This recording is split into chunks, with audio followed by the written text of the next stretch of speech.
بسم اللہ الرحمن الرحیم الحمد للہ رب العالمین والصلاة والسلام علی رسولہ النبی الکریم محمد وعلی آلہ وصحبہ اجمعین ومن تبعهم بإحسان ودعا بدعوتهم إلى يوم الدین اما بعد۔ محترم ناظرین، السلام علیکم ورحمۃ اللہ وبرکاتہ۔ گزشتہ نشست کے اندر ہم نے مکی اور مدنی صورتوں کے تعلق سے جانا تھا، ہم نے آیتوں کے تعلق سے، قرآن کی صورتوں کے تعلق سے اور مکی اور مدنی قرآن اور اس کی خصوصیات اور اس کے اسلوب کے تعلق سے جانا تھا۔ اب اگلا مسئلہ جو ہمارے سامنے آ رہا ہے وہ یہ ہے کہ جب ہم تفسیر کا مطالعہ کرتے ہیں، مختلف تفسیر کی کتابوں پر پڑھتے ہیں، تو مفسرین حضرات کی ایک بحث ملتی ہے کہ اول ما نزل من القرآن و آخر ما نزل من القرآن، کہ قرآن کا سب سے پہلے کون سا قرآن نازل ہوا، و آخر ما نزل من القرآن، اور قرآن کے سب سے اخیر میں کیا نازل ہوا۔ اصل میں ابھی ہم آگے چل کر انشاءاللہ تدوین قرآن کے تعلق سے گفتگو کرنے کی کوشش کریں گے، وہاں قرآن کی ترتیب کے تعلق سے بات آئے گی۔ جیسا کہ آپ حضرات جانتے ہیں کہ قرآن مکمل ایک صورت، ایک دستے کے اندر ایک کتاب کی صورت میں نہیں اترا ہے، جیسا کہ ہم نے گزشتہ نشست میں جانا تھا کہ مکے اور مدینے کی سرور کائنات محمد صلی اللہ علیہ وسلم کی گزاری ہوئی زندگی کے 23 سال کے اندر قرآن نازل ہوا ہے۔ مختلف واقعات، مختلف حادثات، سیرت کے مختلف واقعات کے تعلق سے جستہ جستہ آیتیں نازل ہوتی تھیں، کبھی ایک ایک دو آیتیں نازل ہوتی تھیں، 5 10 آیتیں نازل ہوتی تھیں، 20 25 آیتیں نازل ہوتی تھیں، چھوٹی چھوٹی صورتیں نازل ہوتی تھیں، بڑی بڑی صورتیں، سورہ توبہ جیسی صورت، سورہ انعام، سورہ مائدہ جیسی صورت ایک نشست میں نازل، ایک سورہ انعام ایک نشست میں نازل ہوئی۔ تو اس طریقے سے قرآن مختلف انداز سے، مختلف کیفیتوں سے، مختلف انداز سے 23 سال تک مسلسل نازل ہوتا رہا۔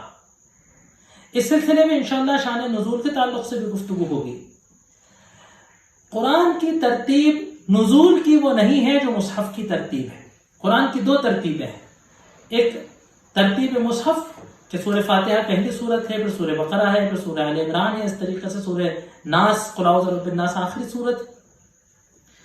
ترتیب نزول ہے کہ سب سے پہلے ایک آیت اتری، پھر دوسری آیت اتری، پھر کئی آیتیں اتری، پھر سورت اتری، پھر سورت اتری، اس طریقے سے قرآن مکمل ہو گیا۔ یہاں جاننے کے لیے ضروری بات یہ ہے کہ ترتیب نزول کہ سب سے پہلے یہ آیت نازل ہوئی، اس کے بعد یہ والی آیت نازل ہوئی، اس کے بعد یہ والی آیت نازل ہوئی، اس کے بعد یہ والی آیت نازل ہوئی، ایسی ترتیب اللہ کے رسول صلی اللہ علیہ وسلم سے یا صحابہ کرام رضوان اللہ علیہم اجمعین سے یا تابعین اور ائمہ سے منقول نہیں ہے۔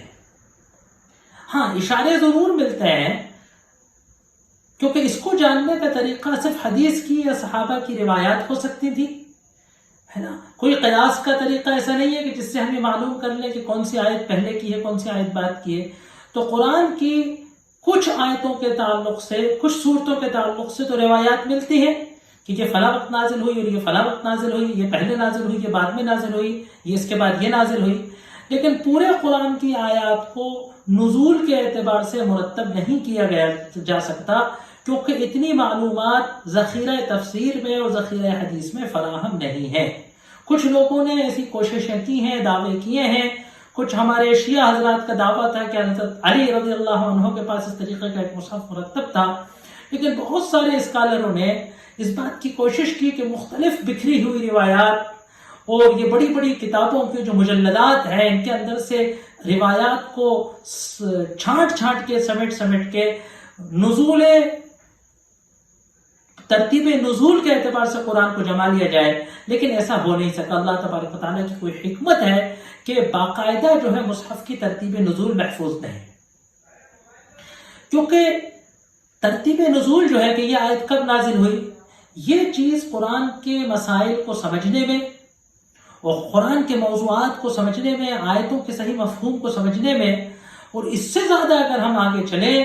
کہ قرآن کے ذریعے سیرت مطہرہ کو سمجھنا بڑا آسان ہو جاتا ہے۔ لیکن یہ اللہ تبارک و تعالیٰ کی حکمت ہے کہ کیونکہ قرآن ظاہر سی بات ہے اس دور کے مطالعے کے لیے خالی نہیں نازل ہوا تھا، قرآن نازل ہوا ہے قیامت تک انسانیت کو ہدایت سکھانے کے لیے، اور قرآن انسان اور قیامت تک کے انسان کو ہدایت جو ہے اس کے اسی ترتیب میں آئے گی جو مصحف میں اللہ تبارک و تعالیٰ نے پیش کی ہے۔ مختلف آیتوں کے تعلق سے مطالعہ کرنے والا پڑھتا ہے کہ اول ما نزل من القرآن، یہ قرآن سب سے پہلے نازل ہوا ہے، وآخر ما نزل من القرآن، کہ قرآن سب سے آخر میں نازل ہوا ہے۔ مختلف آیتوں کے تعلق سے تقریباً تمام مفسرین کا تقریباً اجماع ہے اس بات پر، اتفاق ہے اس بات پر کہ سب سے پہلے جو آیت قرآن کی نازل ہوئی ہے وہ اقرأ بسم ربک الذی خلق خلق الانسان من علق اقرأ وربک الاکرم الذی علم بالقلم علم الانسان ما لم یعلم۔ سورہ علق کی آیات کہ جن کو فرشتہ وحی حضرت جبریل علیہ السلام غار ہرا میں سرور کائنات محمد صلی اللہ علیہ وسلم کے پاس لے کر آئے تھے لیلۃ القدر کی، رمضان کی شب مبارک کے اندر، تو یہ وہ سب سے پہلی آیت ہے۔ اس کے بعد علماء نے مختلف آیتوں کے بارے میں لکھا ہے، سورہ مدثر کی ابتدائی آیات، سورہ مزمل کی ابتدائی آیات، سورہ نون والقلم وما یسطرون، اور اس طریقے سے مختلف چیزیں جو ہیں، سورہ والضحیٰ واللیل اذا سجا، یہ بھی تقریباً قرآن کے اول ما نزل من القرآن جو 2-3 سال کے اندر کا اس کے اندر آتا ہے، اور پورا ایک سورت جو نازل ہوئی ہے سب سے پہلی سورت کے جو مکمل سورت نازل ہوئی ہے وہ ہے سورہ فاتحہ۔ تو یہ وہ قرآن ہے کہ جو بالکل ابتدائی آغاز میں نازل ہوا ہے۔ اس کے بعد پھر علماء نے مکے کے ادوار، مکے اور مدینے کے دونوں دوروں کی قسمیں کی ہیں۔ تو سب سے شروعاتی زمانہ جو ہے جس کو اول ما نزل من القرآن، تو اول ما نزل کا مطلب یہ نہیں ہوتا کہ بالکل پہلی آیت ہی نازل ہوئی تھی، کیونکہ پہلی تو سب کا اتفاق ہے اس پر کہ اقرأ بسم ربک الذی خلق آیت، یعنی کہ بالکل وہ ابتدائی قرآن کے جو بالکل شروع میں نازل ہوا ہے اس میں یہ آیات ہیں۔ تو انشاءاللہ سورہ مدثر، سورہ مزمل کے تعلق سے جب گفتگو ہوگی تو وہاں اس کی حکمت آئے گی کہ اقرأ بسم ربک الذی خلق جو ہے، جس میں کہا گیا ہے کہ پڑھو اس رب کے نام سے کہ جس نے انسان کو خون جمے ہوئے خون کے لوتھڑے سے پیدا کیا ہے نا، پڑھو اس رب کے نام سے کہ جو بڑا کریم ہے، بڑا مہربان ہے، پڑھو اس ہے نا وہ رب کہ جس نے قلم سے سکھایا ہے، اور سکھایا ہے انسان کو وہ سب کہ جو وہ نہیں جانتا تھا۔ تو جب انسان کو اللہ نے وہ سب سکھایا کہ جو وہ نہیں جانتا تھا، تو اللہ انسان کو وحی کی ہدایت بھی سکھا دے گا۔ تو یہ وہ آیتیں تھیں کہ جن نے اللہ کے رسول صلی اللہ علیہ وسلم کو قاری نبوت پر اپائنٹ کیا تھا، اور جو اللہ کے رسول کو مشن دیا گیا ہے وہ یا ایھا المدثر قم فانذر، اے اوڑھ کر لیٹ جانے والے قم کھڑے ہو جاؤ، وانذر اور لوگوں کو آگاہ کرو، یا ایھا المزمل قم اللیل، اے مزمل قم اللیل، رات کے اندر اللہ کی عبادت کرنے کے لیے کھڑے جاؤ۔ تو ایک صورت کے اندر ذاتی عبادت کا تذکرہ ہے کہ تم کھڑے ہو کر اللہ کی عبادت کرو، اللہ سے اپنا رابطہ جوڑو، اور دوسری صورت کے اندر جو ہے جو قاری نبوت ہے، دعوت کا عظیم کام، اس کی طرف اشارہ ہے کہ اٹھو اور لوگوں کو اللہ کے عذاب سے، قیامت سے، انجام بس سے ڈراؤ، ہے نا، وَثِيَابَكَ فَطَهِّرْ وَرَبَّكَ فَكَبِّرْ، ہے نا، اور اپنے کپڑوں کو پاکیزہ کرو، اپنے رب کی بڑائی بیان کرو، یعنی جو اسلام کی دعوت ہے اس کی طرف اشارہ۔ اسی طریقے سے لیکن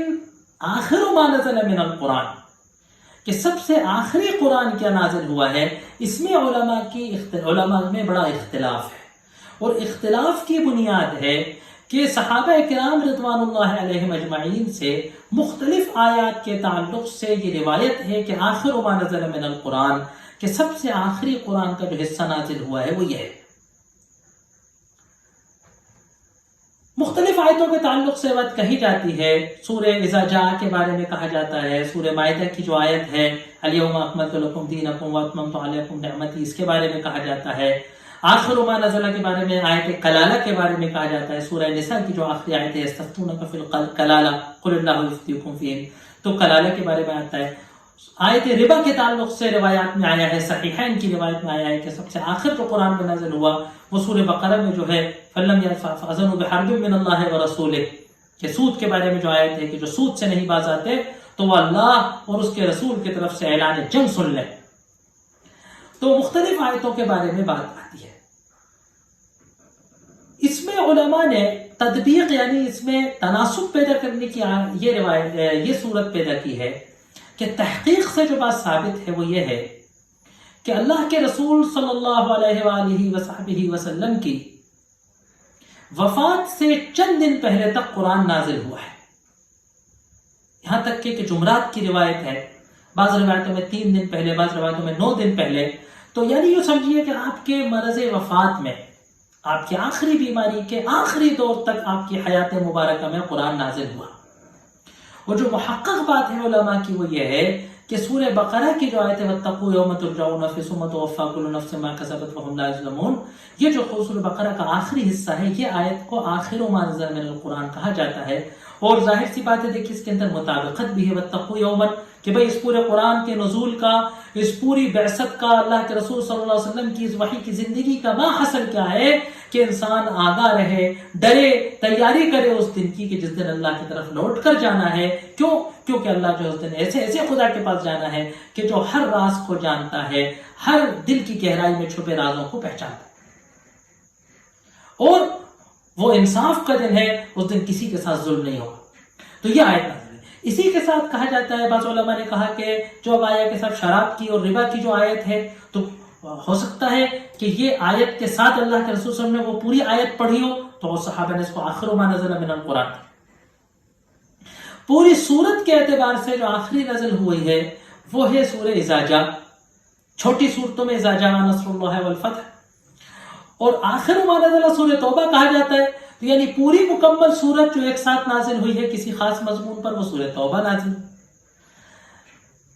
الیوم اکملت لکم دینکم واتممت علیکم نعمتی ورضیت لکم الاسلام دینا. اس آیت کے بارے میں صحیح اور روایات سے، صحیح اور صریح روایات سے بات ثابت ہے کہ یہ حجۃ الوداع کے موقع پر عرفات کے میدان میں آیتیں نازل ہوئی، اور اس کے بعد آپ تقریباً 82-83 دن حیات رہے، اور قرآن آپ کے آخر تک نازل ہوتی، یعنی آیتیں نازل ہوئی. تو گویا دین کی تکمیل کی آیت ہوئی. اس کے بعد شریعت میں حلال و حرام کے اضافے والی کوئی آیت نازل نہیں ہوئی. الیوم اکملت لکم دینکم، آج تمہارا دین، تمہارے دین کا پورا کنسپٹ پورا ہو، ہے نا. مسائل کی آیات میں آخر ما نزل جو ہے وہ آیت کلالہ ہے. اس کے بعد پھر کوئی میراث کا کوئی مسئلہ، شریعت کا کوئی شریعت کا مسئلہ، کیونکہ یہ میراث ایک شریعت قانون ہے، اس کا کوئی قانون نازل نہیں ہوا، ہے نا. آخر ربا کی آیت، اس کے بعد کوئی حلال و حرام کی آیت نازل نہیں ہوئی. اس طریقے سے علماء نے کچھ تطبیق دی ہے تاکہ آخر ما نزل فی القرآن کو پڑھ کر جو ایک مطالعہ کرنے والا کنفیوز ہوتا ہے وہ بات ہم سمجھ لیں. اس کے بعد اب ایک جو بہت اہم ترین بحث آ رہی ہے،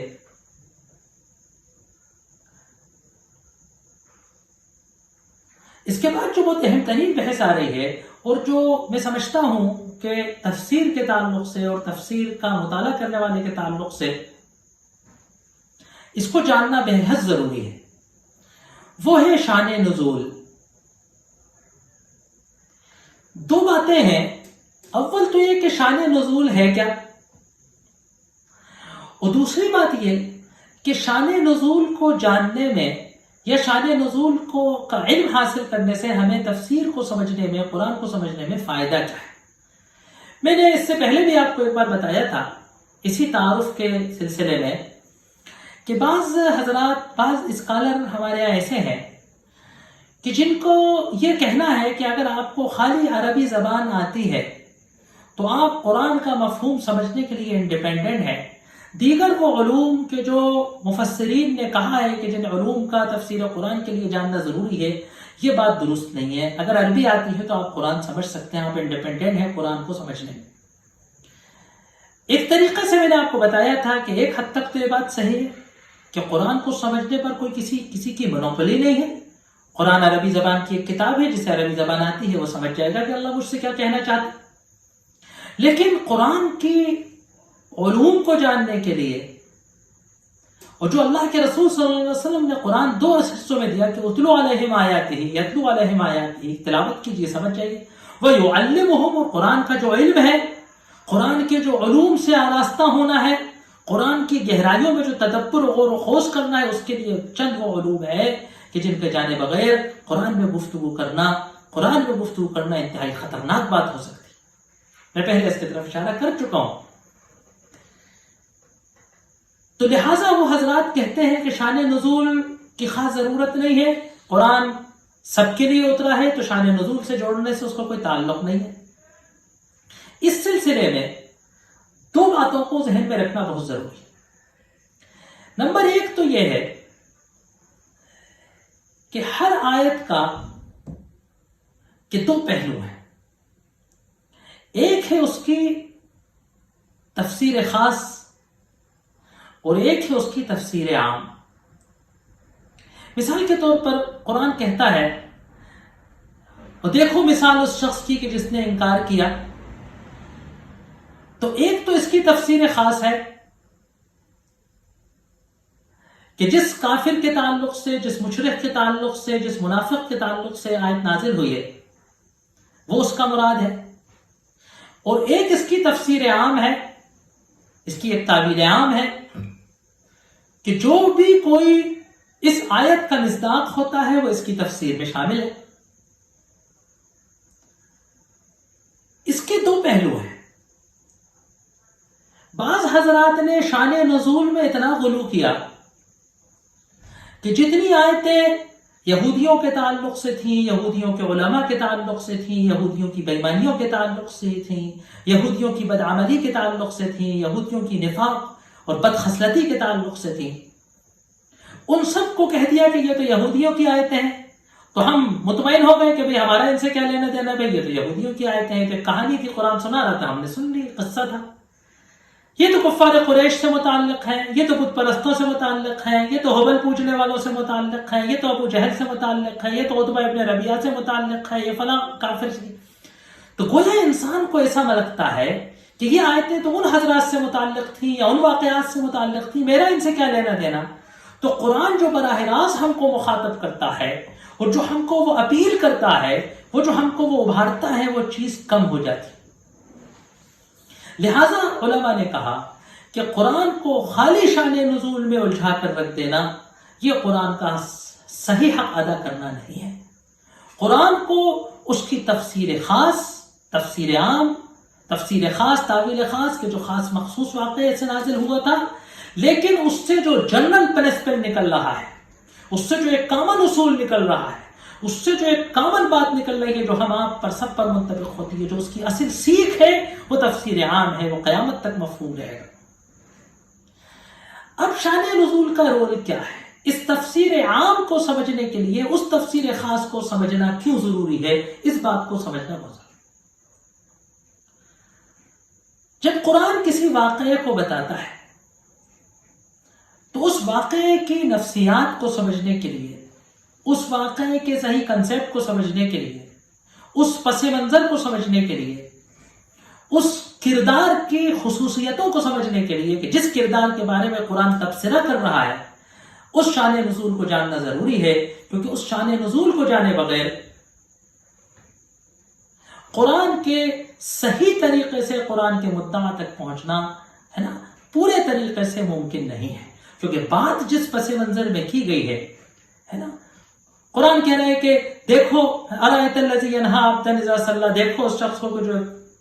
بندے کو منع کرتا ہے اس وقت جب کہ وہ نماز پڑھے۔ اب اگر ابو جہل کا کردار ہمارے سامنے پورا ہے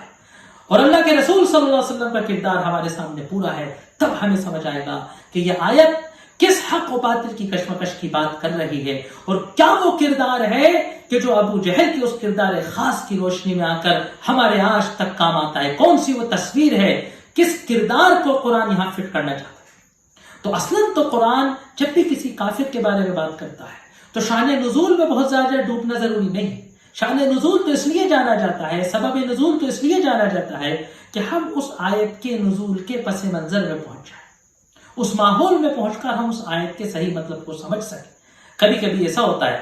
کہ اگر ہم کو پس منظر نہیں معلوم ہوتا تو ہم بات کو پورے طریقے سے نہیں سمجھ پاتے، اور اگر ہم بات کو پورے طریقے سے نہیں سمجھ پائیں گے تو اس کے حقیقی مقصد تک، اس کے حقیقی مدعا تک، اس کے حقیقی جو وہ چاہتا ہے ہم سے، اس کو سمجھنا مشکل ہو جاتا ہے۔ لیکن قرآن جب بھی کسی کردار کے تعلق سے بات کرتا ہے، جب بھی کسی واقعے کے تعلق سے بات کرتا ہے، تو ایک ایگزامپل و مثال پیش کرتا ہے کبھی وہ ہمارے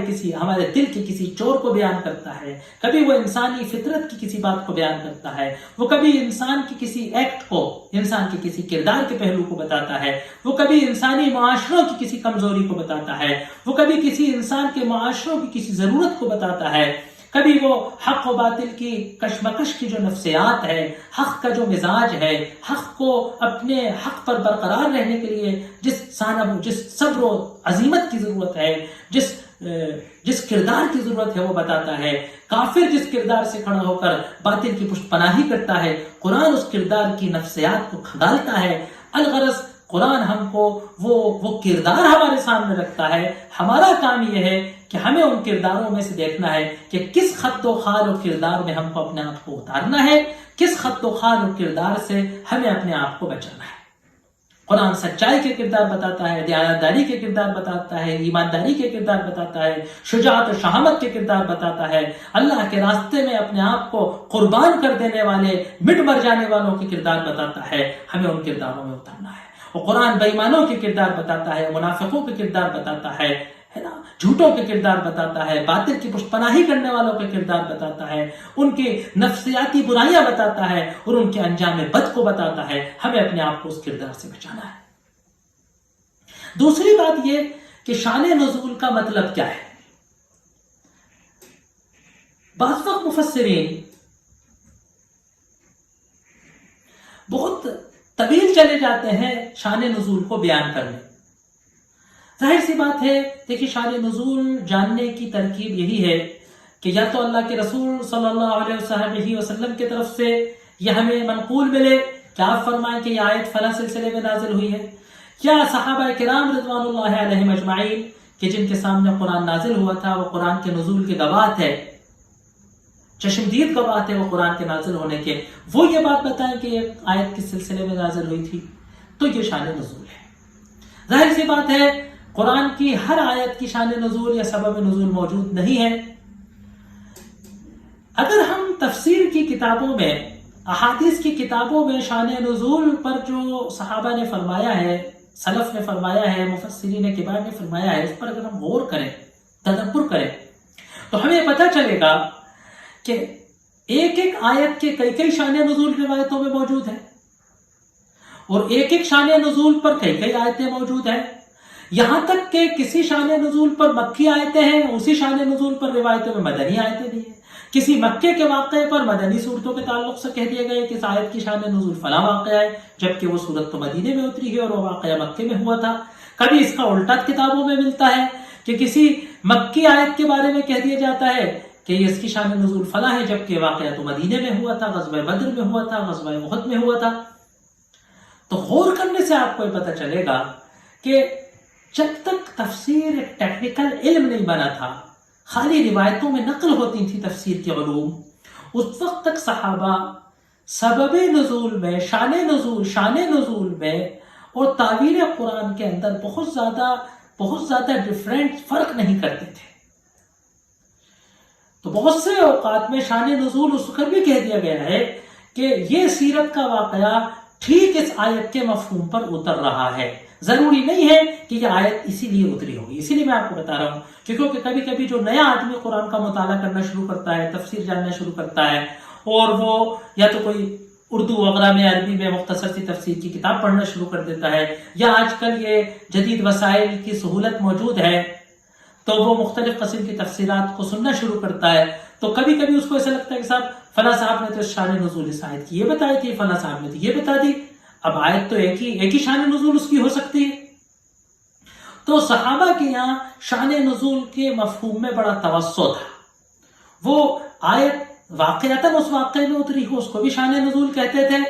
اور آیت اس سلسلے میں اتر رہی ہو اس کو بھی شان نزول کہتے تھے، اور آیت کا مفہوم اس واقعے میں فٹ ہو رہا ہو اس کو بھی شان نزول کہتے تھے۔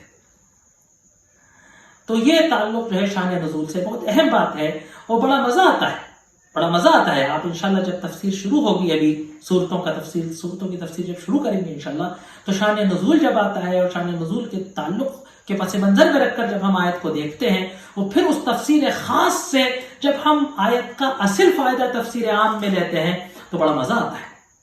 قرآن کے بڑے گوشے کھلتے ہیں، بڑا قرآن میں تدبر کرنے کا موقع حاصل ہوتا ہے۔ اب جو اگلا مسئلہ ہے بہت اہم ترین، وہ ہے قرآن کی ترتیب اور تدوین۔ میں نے پہلے بھی آپ کو اشارہ کیا تھا کہ مستشرقین جو ہیں، مستشرق کہتے ہیں ان انگریزوں کو، ان مغرب کے رہنے والے لوگوں کو، ان غیر مسلم علماء کو، اسکالر کو، چاہے وہ یہودی ہوں یا عیسائی ہوں، کہ جو علوم مشرقیہ پر، اورینٹل اسٹڈیز کہ جو میں اصل میں اس لیے بتا رہا ہوں کہ ایک بار تفسیر کر کے میں نکلا مسجد سے تو ایک نوجوان آیا اور کہا کہ صاحب آپ وہ مستشرق کہتے ہیں، مستشرق کیا ہوتا ہے؟ تو اورینٹل اسٹڈیز جو ہے، جس کو علوم مشرقیہ کہا جاتا ہے، وہ ویسٹ کے لوگ، مغرب کے لوگ کہ جو مسلمان نہیں ہیں، یہودی ہیں، عیسائی ہیں،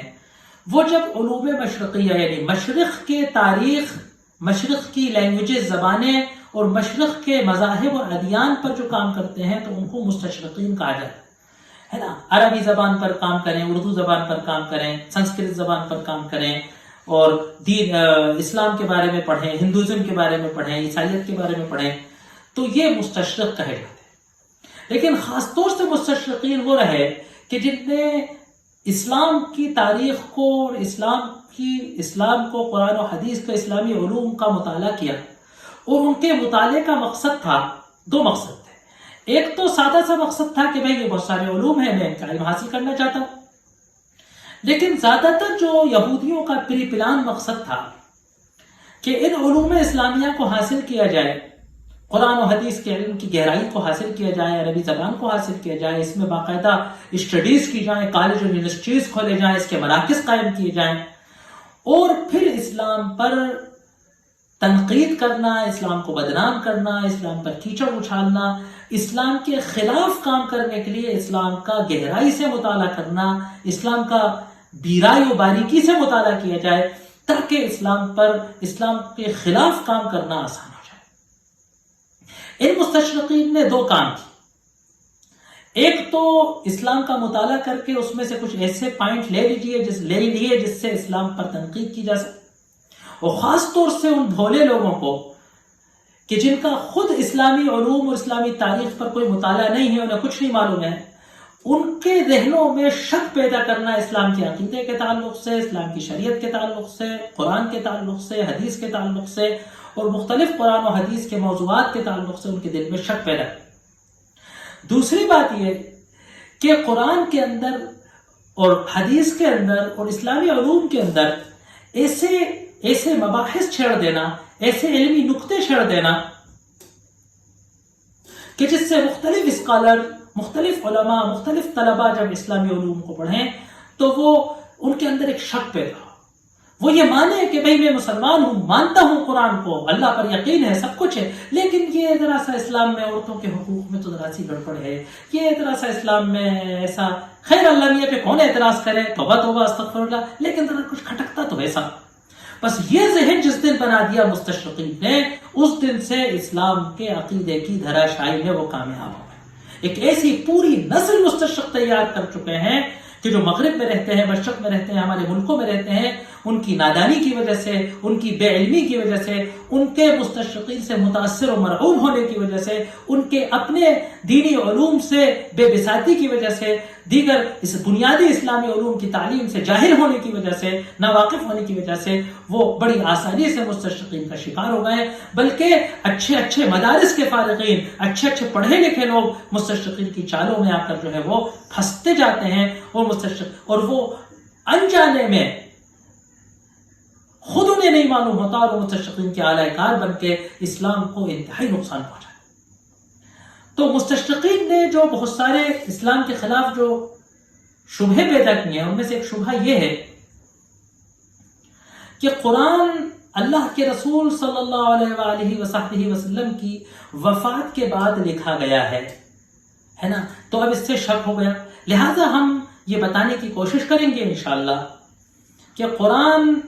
تو ٹوک کتاب ہے، لا یاتیہ الباطل من بین یدیہ ولا من خلفہ، نہ اس کے آگے سے باطل آ سکتا ہے، نہ اس کے پیچھے سے باطل آ سکتا ہے نا، کہ قرآن اللہ کے رسول صلی اللہ علیہ وسلم کے زمانے میں کس طریقے سے پورا جمع ہو گیا تھا، ابو بکر رضی اللہ عنہ کے زمانے میں جس میں کہا جاتا ہے لکھا گیا کیا کیا گیا،